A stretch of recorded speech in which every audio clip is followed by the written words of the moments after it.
প্রাপ্ত তথ্য নিয়ে পর্যালোচনা করে দেখা যায় যে অর্ধ 29 রমজান 1445 হিজরি 26শে চৈত্র 1430 বঙ্গাব্দ 9 এপ্রিল 2024 মঙ্গলবার সন্ধ্যায় বাংলাদেশের আকাশে কোথাও পবিত্র শাওয়াল মাসের চাঁদ দেখা যাওয়ার সংবাদ পাওয়া যায়নি।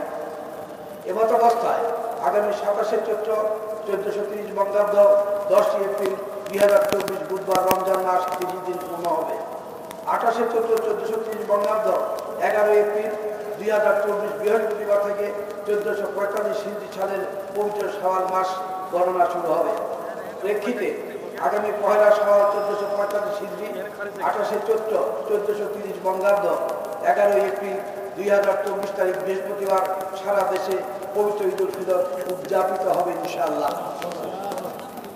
পবিত্র ঈদুল ফিতর উপলক্ষে আমি দেশবাসীকে জানাই অগ্রিম ঈদের শুভেচ্ছা ও ঈদ মুবারক। মান আল্লাহ রাব্বুল আলামিন আমাদেরকে ডেঙ্গু জ্বর সহ অন্যান্য মহামারী ও প্রাকৃতিক দুর্যোগ থেকে হেফাজত করুন, আমিন। আসসালামু আলাইকুম ওয়া রাহমাতুল্লাহি ওয়া বারাকাতুহু। আমি মোহাম্মদ ফরিদুল্লাহ খান, মন্ত্রী ধর্ম বিষয়ক মন্ত্রণালয় ও সভাপতি জাতীয় চাঁদ দেখা কমিটি। সবাইকে ধন্যবাদ। খোদা হাফেজ। জয় বাংলা, জয় বঙ্গবন্ধু।